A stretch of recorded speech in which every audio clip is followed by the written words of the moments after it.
It's interesting to see new alliances like this one emerging. Chris Pavlovsky from Rumble, Elon Musk from X, formerly known as Twitter, you have to say that, don't you, every single time it's ever mentioned, on the subject of increasing censorship in Australia. Rumble has received censorship demands from Australia, New Zealand and other countries that infringe on everyone's human rights. We are noticing a dramatic increase in global censorship, unlike anything we've seen before.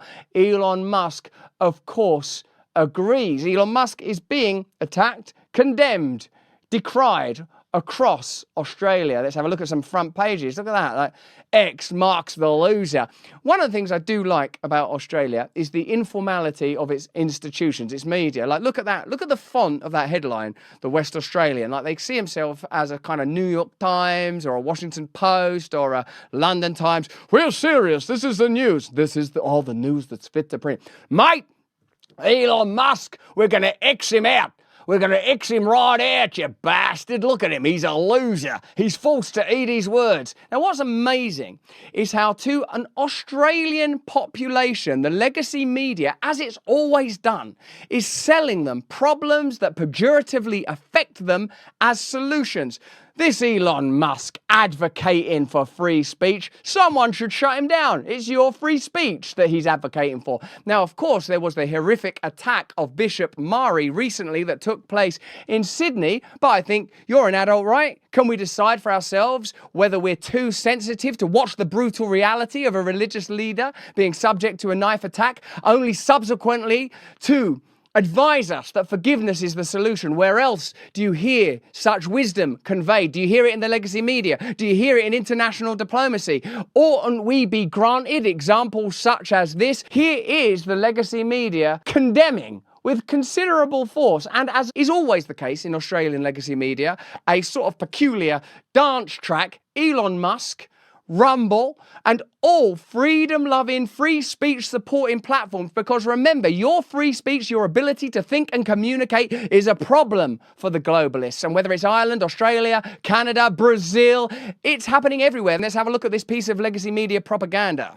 I think the public's had a gutful of these narcissistic billionaires. They see themselves above the law, and the Australian law here should apply equally in the real world as it does online. Both sides of politics united against a common enemy, Elon Musk. Both sides united. Like, we're always told that, aren't we? Do you notice that whenever it's censorship and war, that both sides are united? Both sides were united today to pass C-702, meaning you'll be surveilled to within an inch of your life. Both sides of the House were united today and voted that $95 billion of your taxes will go on to perpetuate unwinnable wars.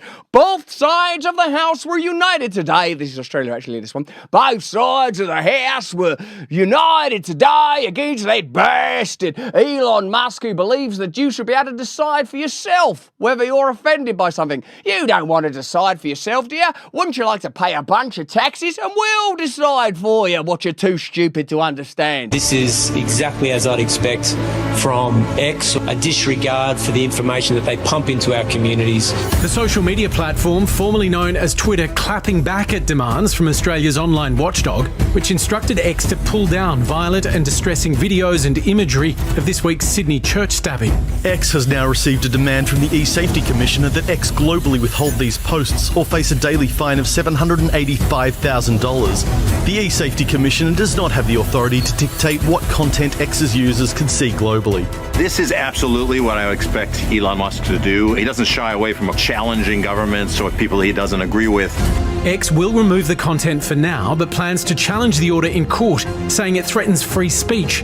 Musk himself labelling the E-Safety Commissioner the Australian Censorship Commissar. The coalition now prepared to back Labor's proposed misinformation laws to toughen social media compliance. But as the tech giants rail against Australia's attempts to protect users, do we stand a chance in this David versus Goliath battle? We We've got to protect the users. It's David versus Goliath. Are they saying that Elon Musk is Goliath and the censorship industrial complex is David, the plucky boy king, up against an ogre? Is that what they're literally saying? Now, Elon Musk may not be perfect. I'm sure being a billionaire comes with a whole set of priorities and challenges and biases. But the principle of free speech is an important one. And people that stand up for free speech, in particular people with power and platforms like Elon Musk, like Chris Pavlovsky, have to be applauded. You know, a lot of people went down. Remember how fast YouTube demonetized me at the behest of the centralized government forces that demanded it that day. Remember? Well, Chris Pavlovsky and Rumble, they stood firm. And here, Elon Musk on this issue is an ally. It is important for us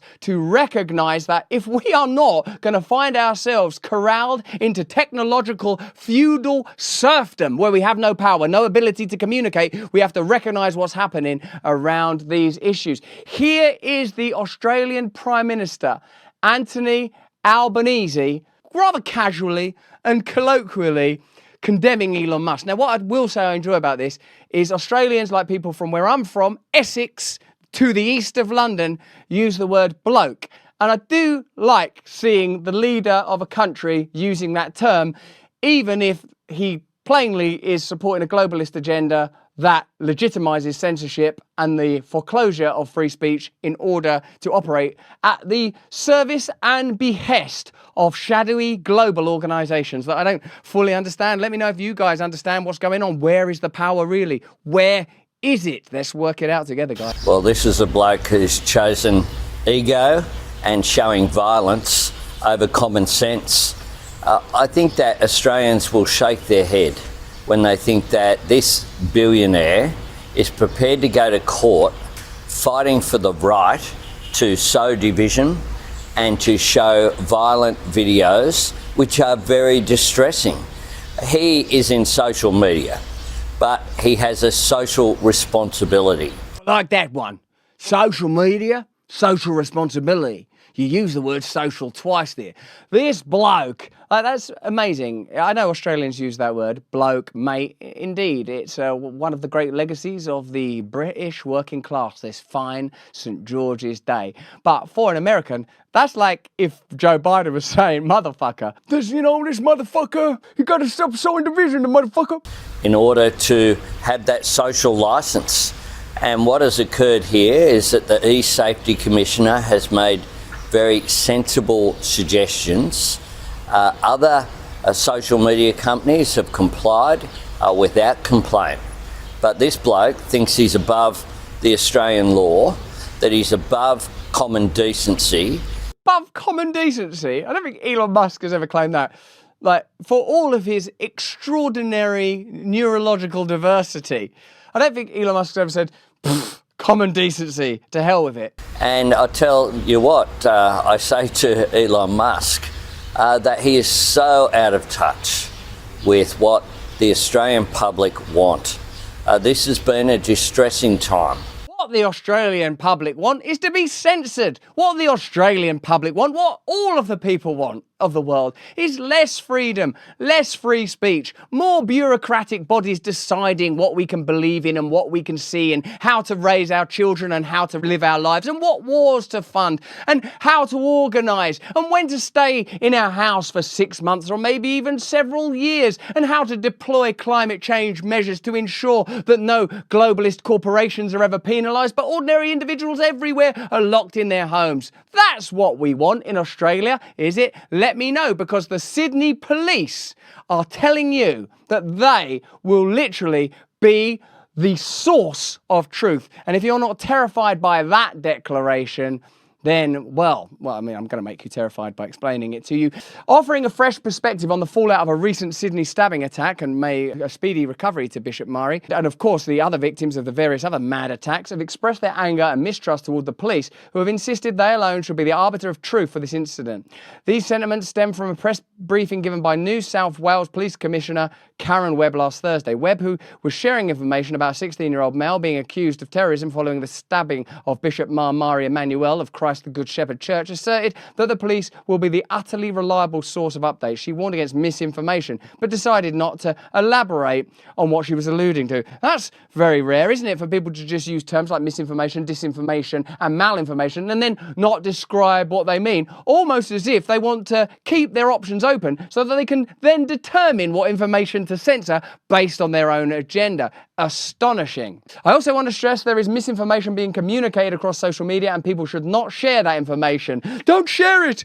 You're all idiots! None of you can decide anything for yourselves. The source of information should be the police. Of course, no one's ever heard of the police being corrupt or corrupted, and law enforcement authorities. And if people have concerns, they should check our websites. And if you're really scared, just sit down in your house, do not move a muscle, put your hands on your thighs and stare at the wall. Eventually, you will die, and then you will maybe know freedom. If we have current credible information about any risk or threat to the community, we will let them know. That's the relationship I want with the organisations that I fund. We will share that with the community. But please be assured, the police will be the source of truth and not social media, which, of course, social media, when the FBI and the CIA have infiltrated it, means it's a proxy of the state. And you better believe there are laws being passed right now all across the law to ensure that that's exactly how social media is deployed.